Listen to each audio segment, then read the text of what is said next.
Welcome to the Rugby Obsession Deep Dive. Great to be here. If you're keen to stay right on top of all the key developments in rugby, definitely make sure you subscribe to Rugby Obsession. Absolutely.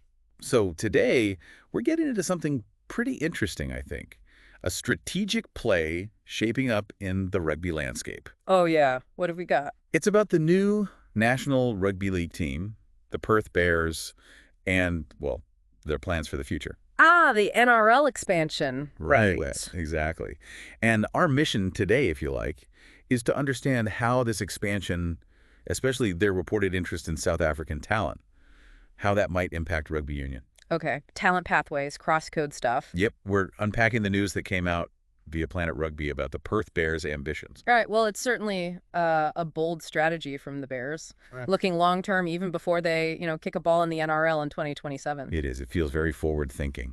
Yeah. Instead of just looking at signing established stars, which I'm sure they'll do too, this focus on junior development and specifically South Africa. Well, that signals a definite long game. Okay, so Perth Bears NRL 2027. That's the baseline. Exciting for WA Rugby League fans, for sure. Definitely. Been a long time coming for Perth. But this specific angle, focusing on young South African talent. Former NRL player Billy Moore mentioned this, didn't he? He did, yeah, on NRL 360. He suggested they could target talented rugby union kids, maybe aged, 14 to 20 from South Africa? 14 to 20. Wow, that's young. So why South Africa? What makes it such a key target? Well, there are a couple of pretty compelling reasons, I think. Firstly, South Africa just has this incredibly strong, established rugby union system. World champions, yeah. Exactly. They consistently produce waves of really talented young athletes. So for the Perth Bears, tapping into that, it's like accessing a ready-made talent stream. Right, makes sense. And Moore, he described the idea of these young players moving over to Fremantle as a no-brainer. A no-brainer. Strong words. What's behind that? Lifestyle. Opportunity. Probably a mix. The professional sports pathway, the lifestyle in WA.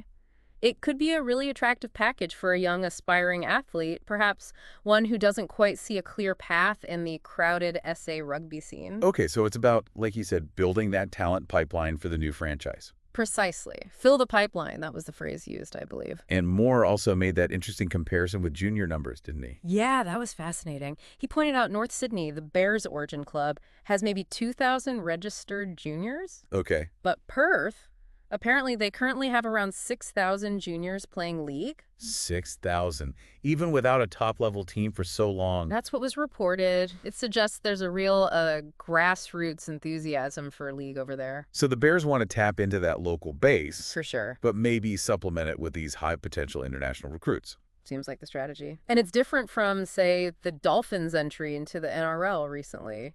Well, the Dolphins are based in Brisbane, a massive rugby league heartland. They could draw heavily on existing local talent and structures right on their doorstep. Right. Much easier logistically. Exactly. Perth, geographically, is isolated.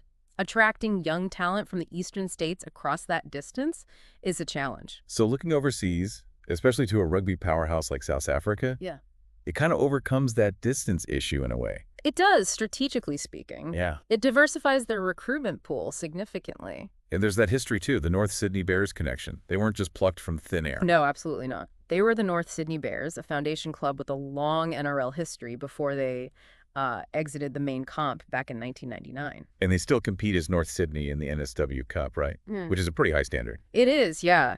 It's the main reserve grade competition in New South Wales. So there's an existing structure, history, maybe some networks they can leverage. It's funny how things connect, isn't it? Speaking of North Sydney, the article mentions Les Kiss. Ah, yeah, the new Wallabies coach. Former North Sydney Bears player himself, now coaching the Australian Union team. Just shows how these worlds kind of, well, intersect. It really does. Interesting times. Definitely. Right. And look, if you find these kinds of intersections and strategic plays interesting, remember to subscribe to Rugby Obsession for more deep dives like this one. Yeah, good call. And, going back to South Africa, the fact they are the current Rugby World Cup holders just highlights the sheer depth of talent there. Can't argue with that. So the Bears strategy, it directly acknowledges that talent pool. And it offers potentially a really intriguing alternative pathway for young South Africans weighing up their options. An NRL career, life in Perth. It could be a very tempting proposition for some. Which leads to the point in the Planet Rugby piece about the Springboks being put on, quote, high alert. Well, naturally, you have a professional league from another country, another code, actively looking at your future stars, essentially. It's a new competitive dynamic for them. Yeah. Potentially losing promising 15, 16, 17-year-olds to league in Australia. It really throws a spotlight on the global nature of talent scouting now. It's not just union competing with union or league with league anymore. The lines are blurring. They really are. Teams are looking everywhere, across codes, across countries, for that next star, that competitive edge. So summing it up then, a new NRL team, the Perth Bears, making quite a statement by looking toward South Africa's youth rugby union talent pool. Seems to be the plan, or at least a significant part of it. What do you think? What are your initial thoughts on this? We genuinely love to hear your perspectives. How might this play out? What does it mean for talent development in union, in league, particularly over in South Africa? Yeah, lots to consider. Head over to the Rugby Obsession forums or find us on social media and let us know what you make of it all. It definitely raises some big questions about player pathways and the choices young athletes face now, that the whole landscape feels like it's shifting. It certainly does. A fascinating development to watch. Right, thank you for tuning into this Rugby Obsession Deep Dive. Thanks, everyone. We look forward to you listening to our next episode. And one last time, make sure you're subscribed to Rugby Obsession so you don't miss out on any of our future discussions.